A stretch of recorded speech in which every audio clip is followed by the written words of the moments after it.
rembulan dening Sumono Sandi Asmara.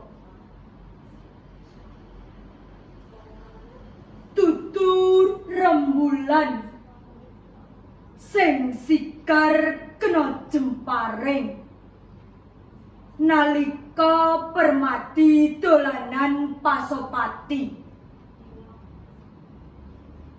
Dudu lintang sing ajur nalika Palgunadi matek aji lebur saketi.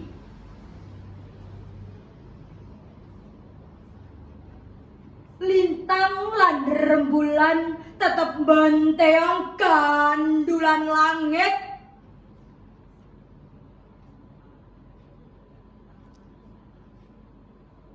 Mung manungsa sing rumangsa bisa ngrapal mantra adeg-adeg keblat papat 5 pancer. Ngobrol derajat pamer pangkat rumangsa dadi lelanange jagat.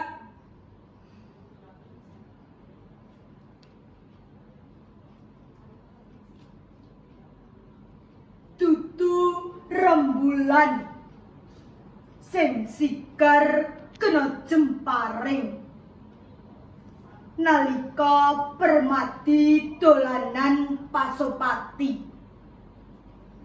Mongko nang kinukup kabar jomplang.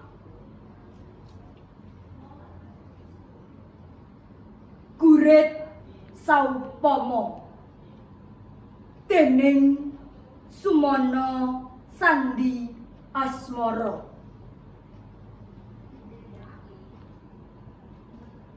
Saumpama anak-anakmu mbiyen nate kok tepungake karo panas,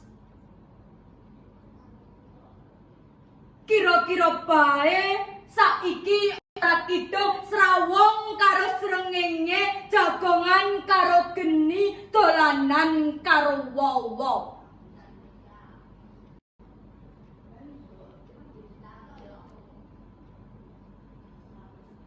Saumpama anak-anakmu mbiyen nate kok tepungake karo adem,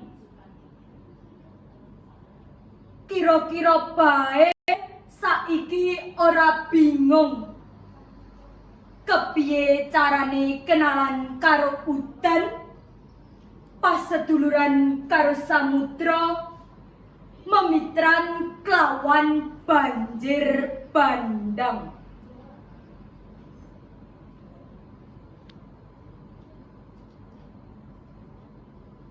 Saumpama anak-anakmu mbiyen nate kok tepungake karo perih, kira-kira bae saiki wis padha ngerti carane salaman karo glathi, kenalan karo keris, rembukan karo pedang.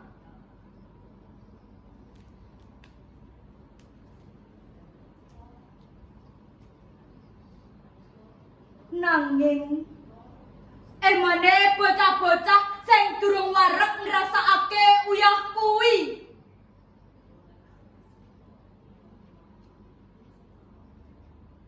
Mengkok pameri tembung mukti ngusung swarga donya jroning angen-angen kang garing.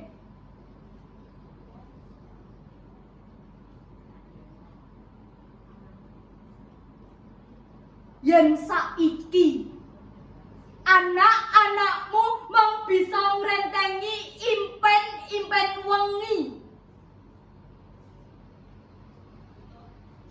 ora kejonggah polah ngongak jagat kasunyatan, sing butuhake ati gumregah tangan kumrembyah. Sopo sing salah